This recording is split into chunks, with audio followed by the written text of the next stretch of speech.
Amigas y amigos, bienvenidos a la entrevista. Como siempre, un verdadero placer contar con su amable audiencia.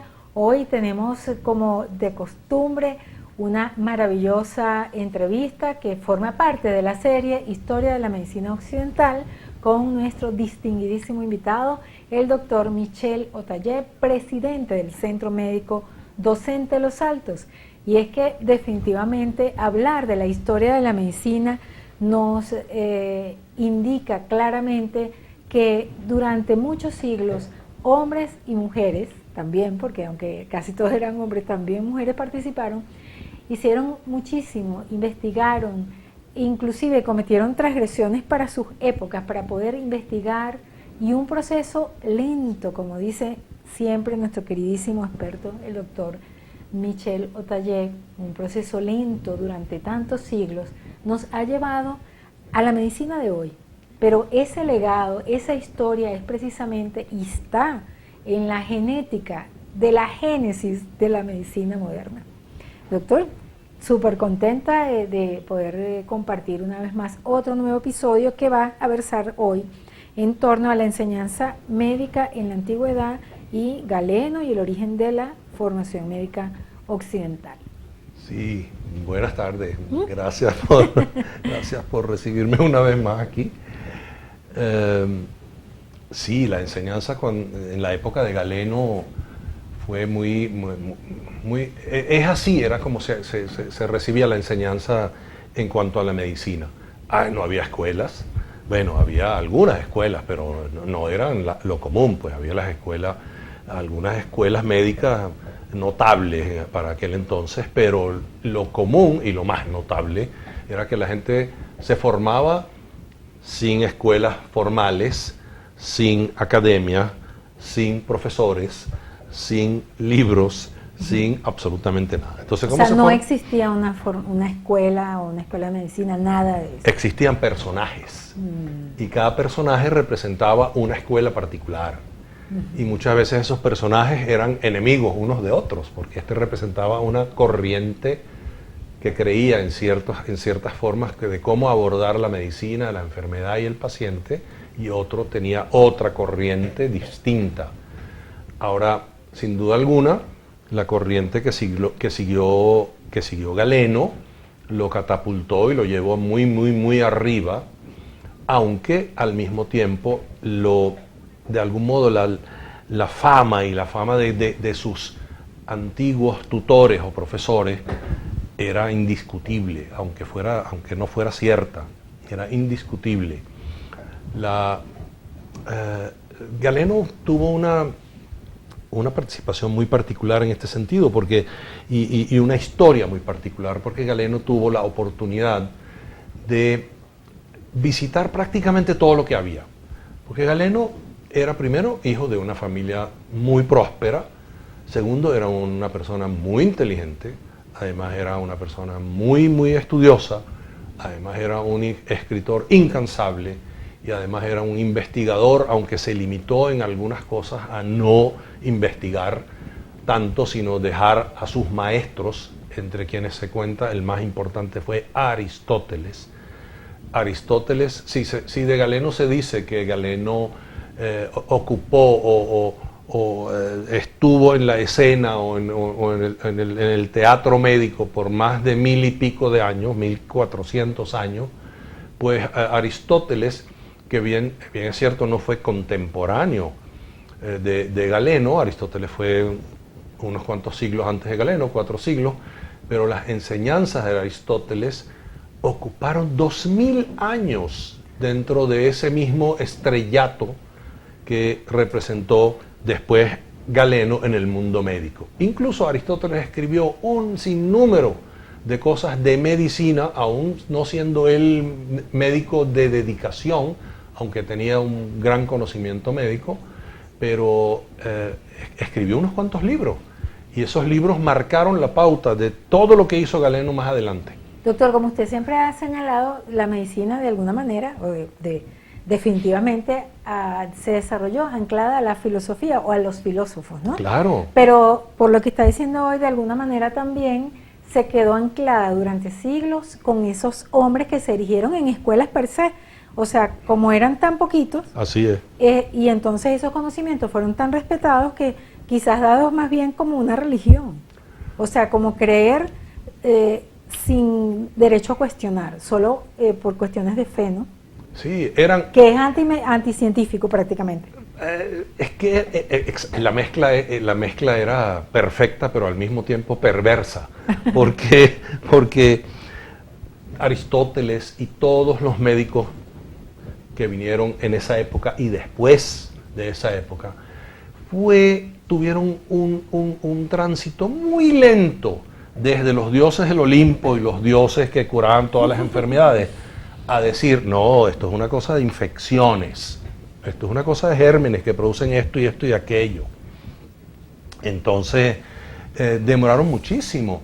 De hecho, el mismo Galeno y el mismo Hipócrates Hipócrates era familia descendía de una familia de gente que por sangre eran descendientes del dios Esculapio. Ellos eran una familia del dios Esculapio. Y Galeno, si bien no era eso, pero Galeno, hubo muchísimas cosas que tenían que ver con los dioses y su intervención y tal, que Galeno no discutió. Eso quizás lo vamos a ver dentro de un poquitico, pero no lo discutió. Por ejemplo, él tenía cosas como, decía que bueno, que él no creía pues en la astrología y no sé qué, pero ciertamente que había que adivinar los sueños que tenían los pacientes, porque eso iba a ayudar al tratamiento que había que darle, ¿no?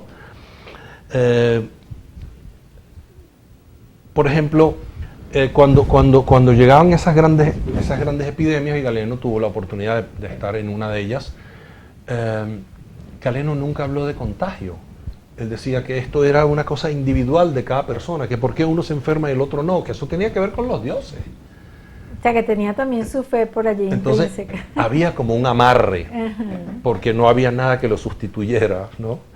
Y había una cantidad de conocimientos, una cantidad de cosas ancladas en el pasado que ni Galeno logró superar. Y eso, siendo Galeno quien fue, demoró muchísimo el avance hacia una ciencia, hacia una medicina científica, hacia una medicina bien detallada, bien analizada, bien entendida. Ahora, tomando en cuenta, digamos que lo que nosotros conocemos hoy como una escuela de medicina, en esa época, obviamente están las dos caras de la moneda. Está la cara del que quiere aprender, que en este caso eran los estudiantes, y el que enseña. ¿Qué significaba enseñar medicina en la época de Galeno? En la época de Galeno, enseñar medicina significaba que uno iba y se pegaba con alguien como Galeno, si tenía la suerte, el que quería aprender, o con cualquier otro, porque había muchísimas escuelas médicas, escuelas entre comillas. La escuela generalmente giraba alrededor de una persona, y alrededor de esa persona estaban sus discípulos, e iban con él para todas partes. Pero nunca iban a ser evaluados, nunca le iban a hacer exámenes, ellos simplemente iban y observaban qué era lo que estaba haciendo el maestro y trataban de copiar de ahí lo que había hecho el maestro. Y según su mismo entendimiento iban después escribiendo obras y libros y análisis de algunas cosas. Por ejemplo, Galeno mismo escribió, creo que lo mencionamos en alguno de estos programas, 16 tomos sobre el pulso. Entonces... Y los discípulos de Galeno, pues se guiaron por ahí. Me imagino que escribirían cada uno un tanto o un análisis sobre este pulso, sobre el otro, sobre el tercero, sobre el cuarto. Y claro, una cosa es ser profesor y enseñar, y otra cosa es escribir. Claro. En este caso, creo que Galeno tendría un papel fundamental, por lo menos en la sistematización y en poder conocer el legado en nuestros días. Quizás por eso Claro. Él se erigió como en un rey de... Por supuesto, porque hubo cierta época en que lo único que había para estudiar eran las obras de Galeno, porque las otras o eran de muy difícil acceso, o estaban en otro lenguaje, o estaban completamente resguardadas en algunos sitios, como sucedió pues un poco más adelante, se resguardaban en algunos sitios como un secreto religioso. todo el conocimiento después de la aparición del Islam en el siglo VII después de Cristo, todo el conocimiento al que ellos tuvieron acceso estuvo resguardado por el Islam y también por los cristianos. Era una cuestión de élite, quizás. Era una cuestión de secreto de Estado. Estado entre comillas, considerando el Estado como la religión, ¿no? Y había cosas pues que estaba prohibido hablar de ellas. Porque quizás estaba todavía debatiendo la ciencia médica, en este caso de lo que estamos hablando, con la magia, con las creencias, hasta el día con de hoy. los dioses. Hasta el día de hoy. Bueno. Se sigue debatiendo hasta el día de hoy. Y la gente... Si acaba el Vaticano de erigir en santo a José Gregorio Hernández, eso es mágico. Es fe, es creencia. Pero José Gregorio Hernández es un personaje muy especial. O sea, José Gregorio Hernández era un médico en todo el sentido de la palabra y al mismo tiempo fue un santo en todo el sentido de la palabra. Porque, por ejemplo, salvando las distancias, ¿no? Una de las cualidades, yo diría, más notables de José Gregorio Hernández fue su humildad y su sencillez. Si yo tuviera que trasladar eso a Galeno... Sería lo contrario. No, por supuesto que es lo contrario, pero yo hubiera dicho que si Galeno hubiera tenido esas cualidades, quizás no hubiera sido la estrella luminosa que fue durante tantos años, porque esas cualidades se montaron sobre una cantidad de cosas escritas en las que había muchas y fundamentales, que no eran verdad, pero que nadie se atrevía a discutir. Ahora, esa visión del médico que llega hasta nuestros días, por lo menos aquí en Venezuela el médico es sumamente respetado. O sea, una persona dice es médico y hay una cierta reverencia, ¿no? Quizás no física, pero sí en el alma de las personas, dándole pues un reconocimiento al médico. Eso ha sido así desde los tiempos de Galeno para las personas, por eso de alguna manera... ¿Qué preguntas haces? Bueno, en nuestros tiempos, yo te puedo decir por experiencia propia, yo creo que los mejores maestros que yo tuve en la universidad, al mismo tiempo eran los seres más sencillos y más modestos y más conscientes de lo poquito que sabían frente a todo lo que había que aprender. Galeno no tenía ese estilo, ese no era como el juego donde él jugaba, ese no era la mesa billar donde a él le gustaba Tenía jugar. un ego ahí exacerbado. Claro, Galeno no se atrevía a nadie a discutirle nada, porque yo creo que también lo mencionamos en alguno de los programas que ya pasaron. Galeno, si alguien le discutía en público sobre algún diagnóstico, sobre alguna forma de cómo él ve esto o aquello, Galeno no tenía ningún recato de tratarlo de estúpido delante de todo el mundo y decirle que se vaya, que quién es él para estar sentado ahí, que él no entiende nada de lo que él está hablando. Entonces, gracias a Dios que eso pues no abunda ahora, no falta, pero no abunda. Hay personas en el mundo médico que sienten que es así, pues, que ellos son así, se sienten infalibles, etcétera, así, se endiosaron. Cuando en el mundo médico lo único que uno puede ser es humilde. Humilde y con muchísimas ganas de seguir adelante estudiando, investigando, averiguando, estudiando permanentemente, porque la medicina cambia de un modo increíble. En cuanto a la posibilidad de enseñar en los tiempos de Galeno, ¿cuáles eran los espacios que existían? ¿Qué tipo de personas, o si tenía Galeno alguien que lo ayudara a enseñar, o eran personas que lo escuchaban y también entonces iban a enseñar también a su vez? ¿Cómo fue esa boca a boca o no sé? Bueno, Galeno fue un personaje muy exitoso, no puede uno dudarlo. Y tomar a Galeno como ejemplo allí es como tomar el extremo. Los estudiantes normalmente aprendían con médicos que no eran tan famosos como Galeno, ni tan apabullantes como Galeno.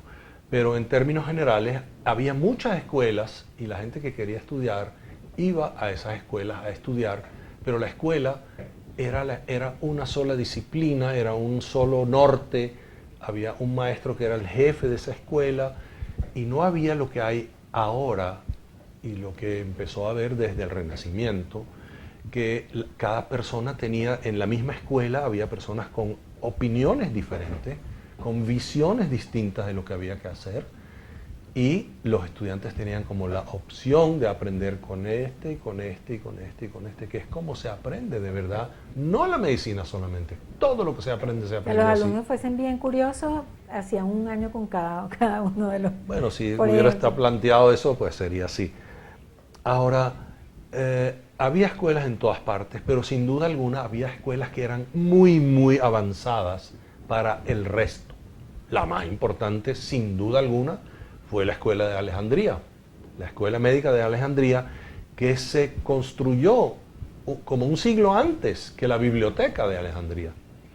Y otra escuela médica muy importante, aunque estaba dominada por el espíritu de Esculapio, fue la escuela de Pérgamo, que había un Esculapión que era como un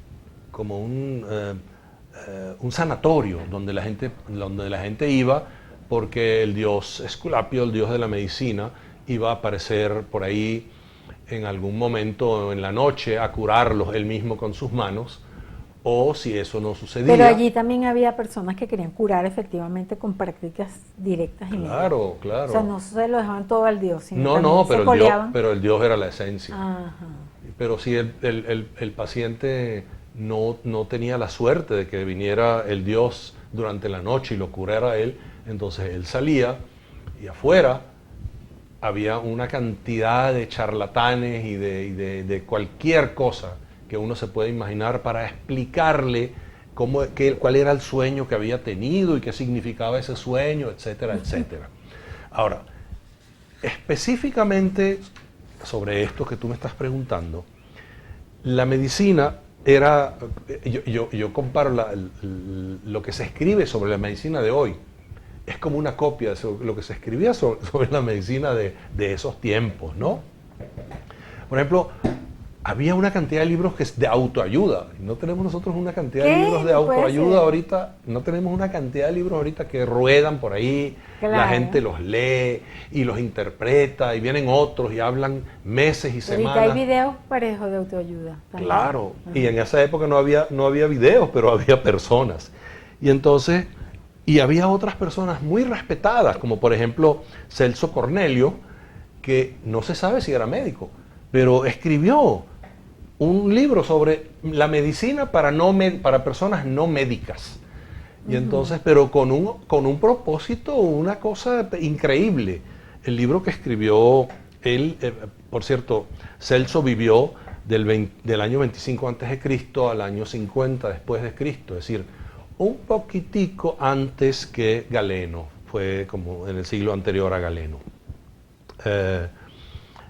Este señor escribió un libro y decía que el propósito de eso que él estaba escribiendo era que cualquier persona pudiera llegar a manejar el escalpelo, es decir, el bisturí con el que los cirujanos operamos a los pacientes, que en ese entonces no se utilizaba con ese fin, sino para extirpar algunas cosas externas, porque no se abría, era muy raro que se abriera abdomen, etcétera, pero también se utilizaba para amputar heridos y heridas de guerra, etcétera.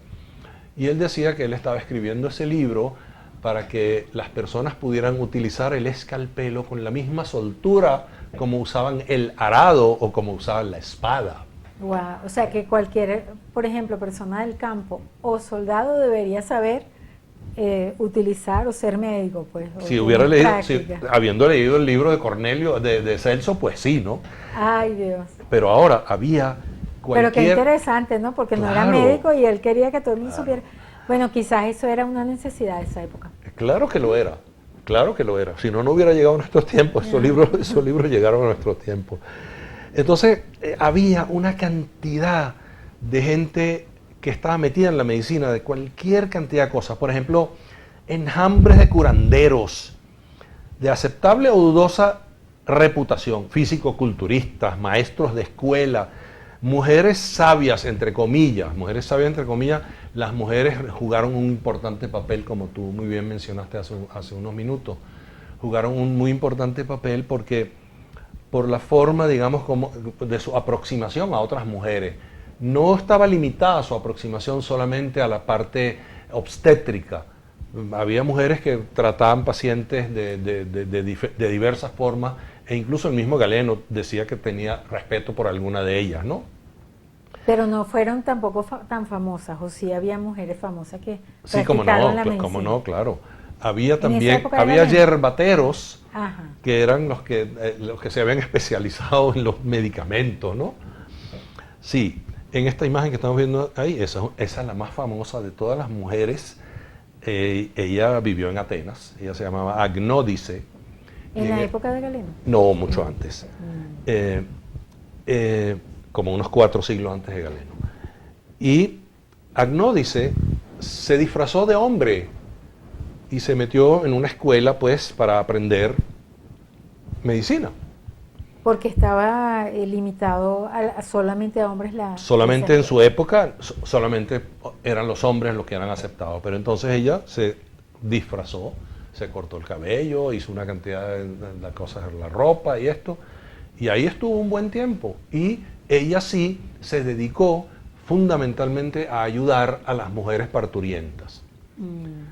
De tal modo que llegó un momento en que le hicieron un juicio y el juicio tenía consecuencias terribles si hubieran votado, pues, en contra de ella.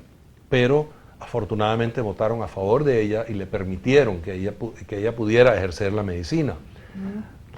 Tan importante fue la figura de Agnódice que cuando en el siglo XIX, es decir, hace 3 semanas, o como diríamos en Cumaná, antier, entonces, en el siglo XIX, ella fue como la figura que muchas mujeres que querían estudiar medicina utilizaron para hacer protestas por el mundo entero, que ellas querían seguir los pasos de Agnódice. Qué bonito. Para volverse médico. ¿Y en esa época tuvo su reconocimiento? Claro. Sí, ¿como médico o como alguien inferior? No, como médico, pero mujer como partera más que todo, ¿no? Siempre había ahí sí, por supuesto, la estigmatización del género, ¿no? Bueno, fue un gran reconocimiento que no la mataran, sino la dejaran seguir siendo... no solamente que no la condenaran a alguna cosa terrible, sino que le permitieran seguir ejerciendo. Porque las mujeres entonces hicieron una protesta diciendo que no, que ellos querían que a esta mujer los atendiera. Viva por Agnódice, así es, así se hace. Vamos a seguir a un pequeño corte y en breve seguimos hablando de este interesantísimo tema.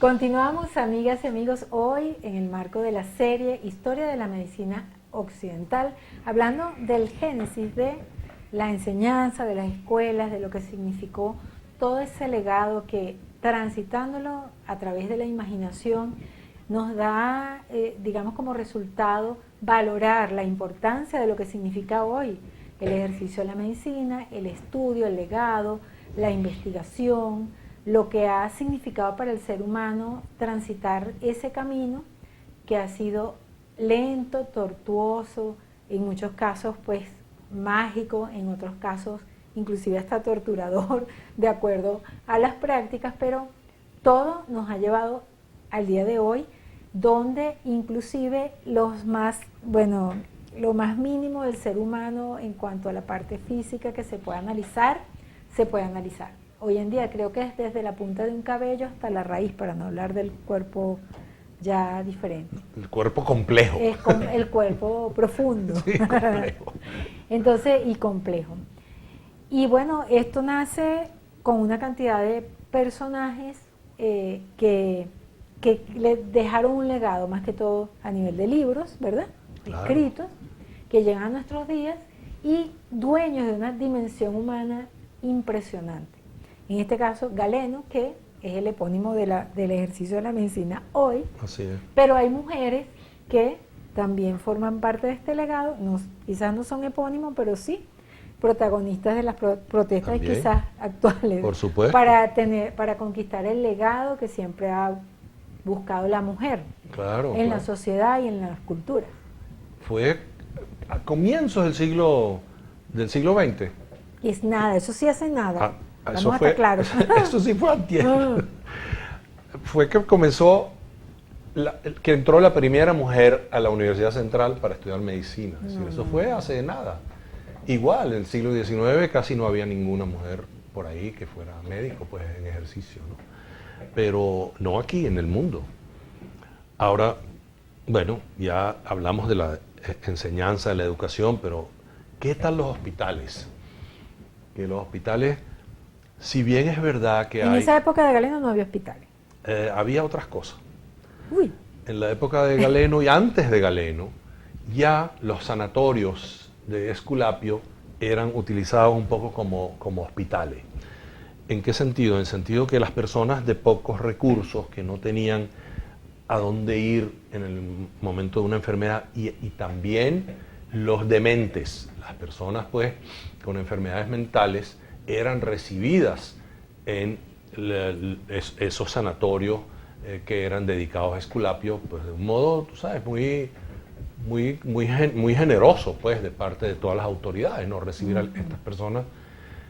Si bien ahorita más adelantecito, espero nos tengamos tiempo, la usanza habitual de que se hacía con los dementes era que la familia se ocupaba de ellos.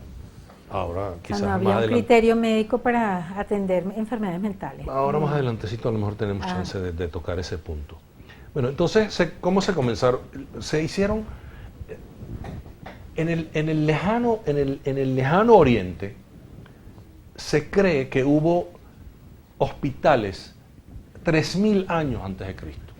Wow. Estructuras que funcionaban como Para hospital. personas enfermas. Para las personas enfermas iban, se curaban, se trataban, pero Mira, esa imagen que está ahí, ¿qué? esto se llama un valetudinaria. Wow.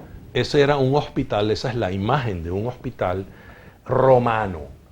Pero ese hospital romano era exclusivo para los soldados heridos o enfermos en batalla. Decir exclusivo es un poco fuerte. También recibían de vez en cuando algunas personas que estaba enferma y que no había cómo atenderla y que bueno, generosamente, si el hospital no estaba lleno de enfermos pues de guerra, pues recibían a estas personas ahí, les daban tratamiento y los médicos los veían, etcétera, etcétera, etcétera. La palabra valetudinaria significa buena salud. Y buenísimo, ¿no? Y cada cuadrito de eso sería que una habitación. Sí, pero en esas habitaciones había varias camas, ¿no? Es como un plano de un hospital romano. Totalmente. Primigenios hospitales. Por supuesto, la prevención de las enfermedades y lo que hoy llamamos la salud pública también dependía no solamente de que hubiera hospitales, ¿no? Sino que hubiera otras cosas, por ejemplo, aguas blancas. Y los romanos fueron genios de las aguas blancas, hicieron no sé cuántos, 14 acueductos traían agua a Roma, y además había cloacas y había disposición de excretas y había una cantidad de cosas que también mejoró la salud de los romanos que vivían allí. Pero no había una cosa como un hospital tal cual. Pero tenían como vidas más saludables porque tenían servicio de agua y servicios públicos. Sin duda, pues. eso es. Esa visión de los servicios Así públicos. es. Y además porque tenían como por responsabilidad que el padre de familia era el que se ocupaba de la salud de su familia. O sea, el médico de la casa. Como lo conversamos, y que había uno de ellos, que ahora no recuerdo su nombre, que acostumbraba a darle sopa de repollo por todo tratamiento a su familia, ¿no? Bien, entonces, ¿qué sucedió ahí? Hay una figura ahí que es como una tienda de campaña, ¿no? Ajá. No vayamos a Eso creer. es como un hospital también. Eso era una tienda de campaña como de hospital, que no era tan sofisticada como esta, sino una tienda de campaña que se utilizaba también para atender enfermos en los campos de batallas. O sea, más o menos esa es la misma idea que hacían los romanos, que está hasta nuestros días. Lo que sigue hasta nuestros días.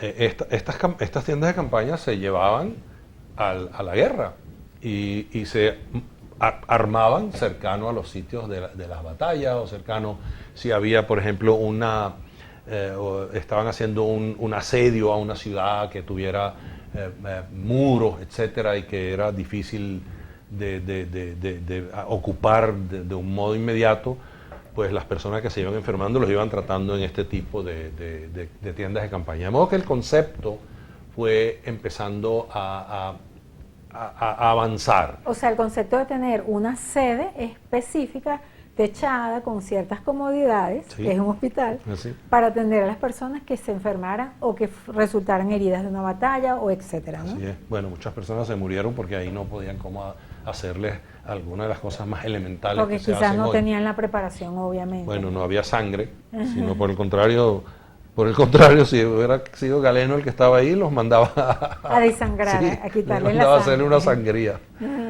Como le hicieron a George Washington, ¿no? Que lo comentamos en el programa anterior. Que eso de George Washington, uno no lo puede creer porque, claro, eso también es hace nada, históricamente hablando, porque, claro, biológicamente hace años, hace muchos años, pero históricamente hace poco, porque los tiempos históricos son largos, pero como son tan largos, uno los puede ver cortos, hace nada, claro, que hacían una sangría. O sea, desangrar a una persona para curarlo, que es contraproducente a lo que realmente yo no tengo ninguna duda que todavía en algún lado del mundo, en esos sitios rurales, perdidos por ahí, todavía se siguen haciendo. Y también es que hay la sangría no solamente es que le cortan las venas a la gente para que se desangre, sino que también la sangría se hacía con sanguijuelas, que por eso se llama sanguijuela. Son unos insectos que chupan sangre. Entonces agarraban sanguijuelas, se la ponían a la gente para que le chupara la sangre. O sea que, por ejemplo, para curar las heridas que tenían algunas. No, para curar otras enfermedades. Más o menos los mismos conceptos que había antes, que cualquier cosa se curaba con sangría, ¿no? Qué loco. Pero ya no era cuando no tienes el barbero ahí, ni el escalpelo, ni la curita, entonces te consigues una sanguijuela y le chupan la mitad de la sangre por Dios. al enfermo, y después sacas la sanguijuela y la descartas y no tienes que hacer nada para cerrar la herida. De verdad que sigue siendo para mí, en lo personal, tan admirable el ejercicio de la medicina, porque eso es algo, por eso yo creo que el ego de los médicos se exacerba en algunos momentos, porque es que es la vida de un ser humano.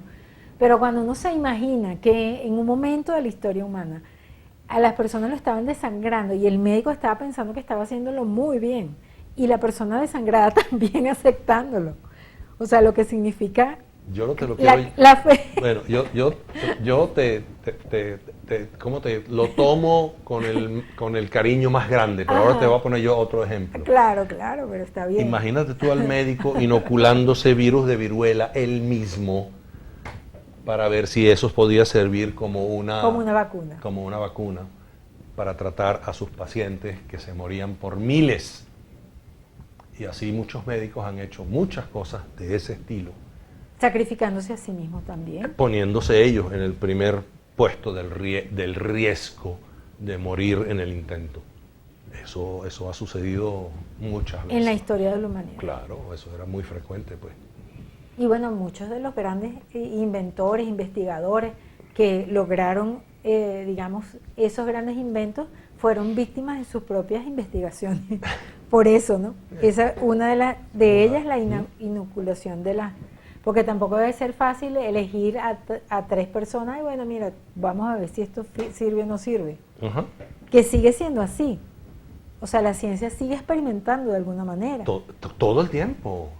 Vulnerando o no, dependerá. Yo he visto películas recientes que dicen el último experimento que hicimos en la pandemia del COVID-19, muchas de esas vacunas que se hicieron eran vacunas que se concibieron para esa enfermedad. Nunca antes se habían hecho. Y de ahí es que vemos... Y se probaron en los seres humanos. Y de ahí es que vemos tanta crítica y tantas voces alzadas en que eso no debió ser así, que esto tal y cual, y que esto ahora hay unos juicios donde las farmacéuticas y algunos investigadores, muchos de ellos no son médicos, pero algunos investigadores participaron en una cosa y sometieron a un riesgo cuyas consecuencias no se podía saber, pero la verdad es que a mi juicio lo que hemos visto, las vacunas contra el COVID han ayudado a muchísima gente y le han evitado una muerte innecesaria y extemporánea a muchísima gente. Y bueno, quizás va a pasar lo mismo que pasó con la sangría, o sea, nadie pagó porque todo se trata de ciencia y de buscar las soluciones. Y de buena voluntad, porque aquí lo que uno ve que aquí eso está llevando como hacia un negocio, que yo no quiero opinar sobre el asunto. Ahora, en esa época de Galeno y antes y también después, los dioses seguían siendo los responsables de la salud o de la enfermedad de los pacientes que aparecían en cualquier sitio enfermos, pues. Los médicos de aquella época, si bien ya estaban claros, por ejemplo en los tiempos de Hipócrates, que fue siglo III antes de Cristo, los médicos, si bien estaban convencidos desde su más profundo ser que había unas causas que había que tratar de entender y tratar de buscar allí la curación, no tenían cómo hacerlo. Y la forma más fácil de hacerlo, obedeciendo el credo tan profundo que había en la participación de los dioses en todo tipo de enfermedades, los médicos no tenían más remedio que aceptar eso. Por ejemplo, Hipócrates seguía diciendo que las pandemias, en vista de que no todos se mueren, entonces eso depende de alguna cosa que tiene que haber hecho cada ser individual. De los pecados individuales. Exacto, las cosas individuales, y que esa era una forma de los dioses de seleccionar a los buenos de los malos. Un poquito como el diluvio universal, más o menos, algo así. Claro, más o menos así, se montaron en un barco los buenos. Y que esas enfermedades, la forma como se transmitían era por los malos aires que la misma gente había sembrado a su alrededor por una cantidad de cosas como desechos químicos, etcétera, y desechos como tenemos ahorita que pudiéramos enumerar hasta ad infinitum. Y el mismo Galeno, como lo mencionamos hace un ratico, él decía que estas enfermedades había que tratarlas de una manera individualizada, pero no mencionó ningún contagio. Él nunca había pensado que las epidemias y todas esas enfermedades podían deberse a contagios. La astrología tenía sus defensores en los tiempos de Galeno, pero él rechazó las adivinanzas, de lo que adivinaba la misma, pero insistió en que había una utilidad en pronosticar a través de los sueños de los pacientes. Y también consideraba racional el uso de amuletos. Qué impresionante. Galeno, ¿verdad? ¿no? O sea, definitivamente tenía un mare magnum de pensamientos mágicos. Era su derecho, porque no de había... verdad, de su época, ¿no? Por ejemplo, el tema de los amuletos. Todavía, hasta hace relativamente poco, te voy a decir que yo personalmente vi amuletos. Claro. Mi abuelito, mi bisabuelo, hacía amuletos en unas bolsitas rojas, no sé qué metería allí, pero la gente iba y le pedía los amuletos. Y también hay, aquí en Venezuela se usa mucho para los niños chiquitos que no le den mal de ojo el azabache. Esos son amuletos, ¿verdad? Claro. O sea, hasta nuestros días llegaron esos amuletos. Claro. Y cada quien tiene derecho a creer en lo que y considere. Por ahí un poquitico más abajo de San Juan de los Morros, así un poquito más para allá, todavía hay amuletos para las picaduras de serpiente. ¿Qué tal? Que la gente ¿Y trae, qué tendrán alcanfor? amuletos, que eso hace que la picadura no sea mortal, o que no tenga muchas consecuencias, o que eso todavía existe. Y así seguimos, ¿no? Y también en aquellos tiempos había lo mismo que en estos tiempos, ¿no? La gente pensaba, por ejemplo, que había una predilección por las dietas en vez de los medicamentos, pero había una predilección por los medicamentos en vez de la cirugía, ¿no? Oye, qué interesante. Claro. Que más o menos se mantiene esa psicología hasta nuestros días, yo creo. Claro, hasta O sea, la gente prefiere comer sano que tomar medicina Claro. y dicen que la comida sea tu medicina, ¿no? Y la comida sea tu medicina, así mismo es. Pero, O sea, que seguimos pensando pero igual. hay cosas que ya han traspasado eso, ya se han ido más allá. Aunque hay pequeños grupos, y yo me quedé pensando qué tan pequeño, como hay una iglesia que se llama Los Científicos Cristianos, creo que la nombramos en alguno de los primeros programas que hicimos sobre la historia de la medicina, que promueve lo que diga Dios. Una persona puede tener una apendicitis, pero no se puede tocar, no se puede operar, no se le puede hacer nada. Y yo pensaba que podía haber como unas 4 o 5 sedes en algún lado, y aquí en Venezuela hay una, Los Científicos Cristianos se llama, y en algún otro país otra. Y resulta que yo después revisando, en el mundo entero hay cerca de 5.000 escuelas o iglesias que no permiten de los médicos cristianos, y cada día la cantidad de gente que se inscribe es mayor y mayor y mayor. Y entre otros, pues, hay personas muy, muy famosas que pertenecen y además ocupan altísimos cargos dentro de esas corrientes. Voy a nombrar a uno. que no se operan, ¿no? Que no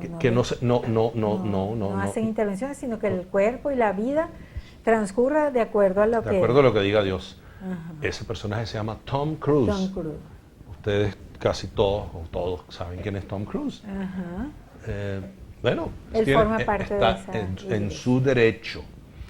Ahora, ¿sabes que una vez hicimos una entrevista por el Día del Médico y yo recuerdo algo de una manera muy particular que tú dijiste en ese momento, que dijiste que realmente en el ejercicio de la medicina, quien tiene la última palabra y la palabra para la acción incluso es el paciente. Y es así. El respeto al paciente. Por eso a mí me impresionó, porque hasta ese momento yo pensé, bueno, el médico tiene que hacerlo para el paciente. Y resulta que el paciente tiene el derecho a tomar la decisión sobre su cuerpo, que de alguna manera esa iglesia quizás tiene ese criterio y bueno. Es así. ¿Ah? Es así. Es decir, a veces intenta un médico o un grupo médico imponer por la ley una cosa, por ejemplo, como que una persona que sea testigo de Jehová diga: yo no quiero que le pongan sangre a mi hijo y el niño tiene la hemoglobina en 4 o 5, no quiero que le pongan sangre. Y aquí en Venezuela ha sucedido casos de médicos que le han puesto sangre en contra, y el niño ha evolucionado, o sea, digamos, se recuperó. Pero ¿hasta qué punto tiene alguien el derecho de hacer eso? Si el paciente y sus representantes, en este caso, son los que tienen el derecho a decir qué quieren hacer con su vida. Ahí tendrá sus ribetes éticos, incluso hasta legales, porque hasta cierto punto, si la sangre va a salvarle la vida a la persona, entonces por la fe o por cuestiones de fe, el niño muere, también tiene su toque, ¿no? O sea, no es fácil. Son situaciones que ojalá no se los desearía a ningún médico estar en un momento así. Tener que decidir qué hago, ¿no? ¿Qué hago desde su juramento hipocrático, que viene de esa época, hasta hoy en día lo que significa el derecho a la vida, ¿no? Que es como también un derecho humano. El derecho a la vida, a vivir. No es el derecho a morir. No está catalogado desde ese punto de vista. Quizás en otros países sí, donde está la eutanasia y eso. Claro, pero en Venezuela no. Pero si yo tengo un credo religioso que me ata a mis creencias, ¿quién va a venir a decirle que no? No tenemos una libertad de culto nosotros. Sí, también por ese lado pues es que es toda una discusión, definitivamente. Podemos hacer algún programa. Es una discusión bien interesante. Bueno, en lo personal yo siempre creo que la vida es lo más valioso, que es un gran regalo. Sí, Y sí, que sí. si una persona tiene que operar la apendicitis para salvarla y para que siga adelante, porque una persona que le da apendicitis y después le da peritonitis, si no la operan se muere, ¿no? Médicamente hablando. O sea, si no la operan muere, No, es no, mortal. no, O no. puede salvarse de una peritonitis sin operar. Sí, pudiera suceder. No, ¿verdad? Pudiera suceder. Pero claro, con consecuencias a veces, ¿no? Y sin embargo, pues, tiene derecho el paciente a decir, no quiero que me opere. Claro.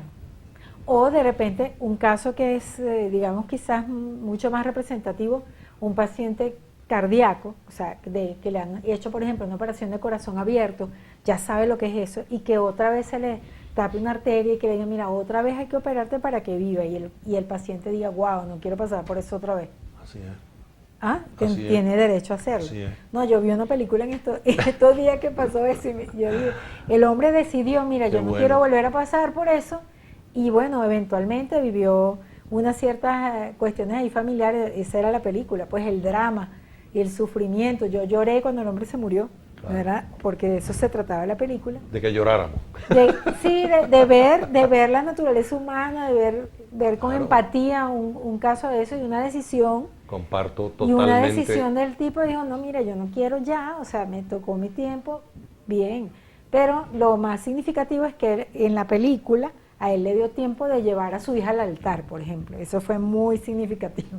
Bueno. Y yo que soy llorona y romántica, bueno, Sigue llorando. me emocionó mucho esa parte, pero bueno, ahí digamos que plasmaron esa decisión.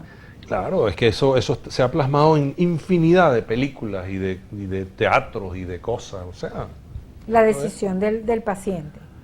tuvo que decidir Seleuco primero si dejaba a su hijo morir porque estaba enamorado de la esposa de su papá.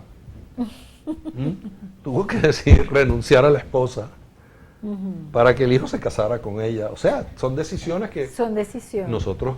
¿Y quiénes somos para ¿qué tenemos criticarlas? ¿Qué tenemos nosotros para opinar sobre eso? No, Nada. en términos coloquiales, ¿cómo podemos escupir para arriba? Seleuco era dueño de medio mundo después de Alejandro.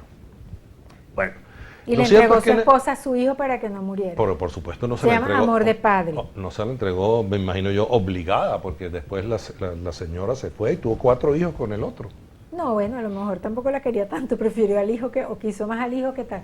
Mejor dicho, también ahí es mejor no opinar, no opinar. Deja las chismes. Estamos noveleros. Deja los chismes. Pero esa historia es interesante. Bueno, aquí hay otra interesantísima también. En esa misma época también empezó a haber una cantidad de medicamentos por ahí, pues, en todo ese entorno cerca de donde estaba Galeno y todos sus descendientes y antecesores. Y empezaron a salir muchísimos medicamentos que se fueron conociendo y mucha gente empezó como a practicar con esos medicamentos y mucha gente comenzó a tratar de mejorarlo. El mismo Galeno, había un medicamento que se llamaba la teríaca. La teríaca era un medicamento que se supone servía para las picaduras de serpiente. En los tiempos que se inventó ese medicamento tenía 41 componentes que se mezclaban dentro del medicamento. En los tiempos de Galeno, ya que fueron unos 50 años, 100 años después, ya tenía 71 ingredientes. De tal modo que la investigación y probar, ir probando. Ahí va la industria farmacéutica con la cola. Así es. Entonces, ¿por qué nombramos la teríaca? La teríaca la nombramos porque había un rey que se llamaba Mitrídates VI. Él vivió por ahí más o menos contemporáneo con Galeno, del 132 al 63, antes de Cristo, perdón, que tenía por costumbre inocularse cualquier cantidad de venenos, de esto, de lo otro, de serpientes, de culebras, de abejas, de no sé qué, porque tenía mucho miedo de morir envenenado, Wow. que lo fueran a envenenar para quitarle el reino, ¿no?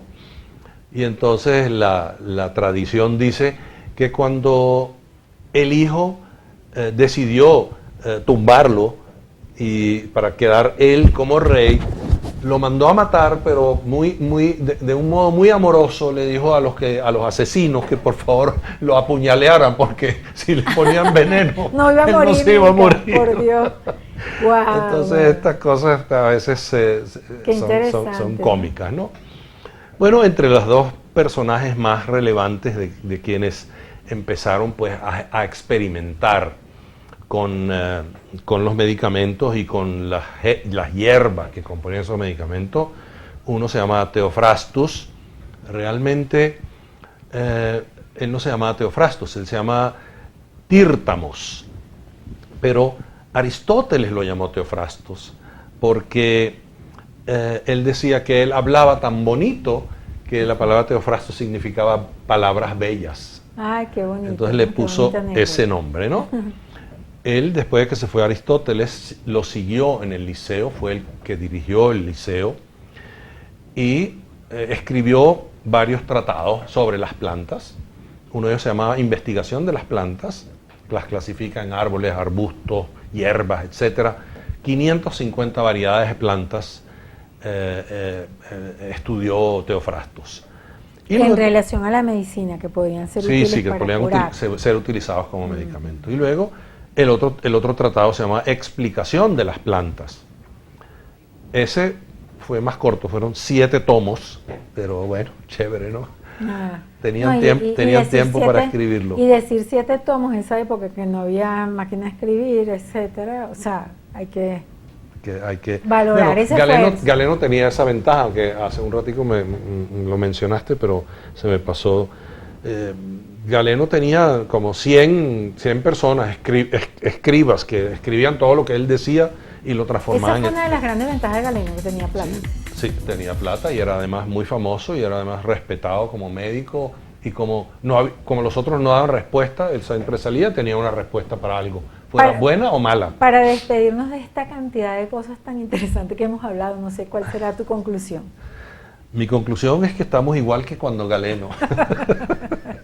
No, hemos avanzado muchísimo, pero todavía la esencia del hombre, esa esencia de temor a la muerte, de no pensar en esa muerte a tiempo, de un modo, porque nos va a llegar en algún momento. Entonces uno se pregunta, bueno, si se muere alguien extemporáneo, inesperadamente, etcétera, es algo muy doloroso. Pero también uno ve a veces manifestaciones de algo terrible, porque se murió una persona de 98 años. Claro, no es que es que uno no va a llorar, pero o si eso es lo que es, pero personas que te pueden decir, es que yo no entiendo por qué se murió. Quiere decir que usted no ha pensado en la muerte, no ha pensado que eso nos está esperando ahí al salir de la puerta. El memento mori, como dicen los estoicos. Ahí es. Y el otro, para que no se nos olvide, ese fue el año 40 al año 90 después de Cristo. Este vivió 50 años solamente. Fue un cirujano del ejército griego. Él fue un cirujano griego del ejército de Nerón, que era romano. Escribió 5 libros sobre el uso de plantas medicinales.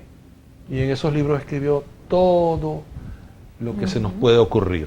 Este es Dioscórides. Bueno, el objetivo de todos esos libros que hizo, incluso en el último puso, en el libro 5, bueno, en los anteriores habló de plantas aromáticas, el azafrán, los aceites, la salvia, en el otro sobre animales, cereales o hierbas, todo eso que se podía utilizar dentro de los medicamentos. Estudió raíces, jugos, hierbas, semillas, y etcétera, etcétera. En el quinto libro, ese libro a mí me hubiera gustado mucho estar cerca, fue un tratado sobre los vinos y que las enfermedades que curaba el vino. Qué maravilla, con razón. El vino que ha sido tan bonito en la historia de la humanidad, ¿no? Y él hizo una cantidad de medicamentos que fueron famosos en su época. Algunos eran efectivos y buenos para tratamiento de síndromes gripales, dolores, etcétera. Pero también escribió libros muy bizarros sobre el uso de insectos como parte del tratamiento de la malaria. Incluir insectos, nosotros los incluimos, las hormigas en el picante ese que hacen en la Gran Sabana. Nos comemos unas hormigas y no nos pasa nada. No, y en muchos países comen insectos, claro, o sea, como algo súper sofisticado, ¿no? Que uno obviamente no quiere comer insectos. Claro.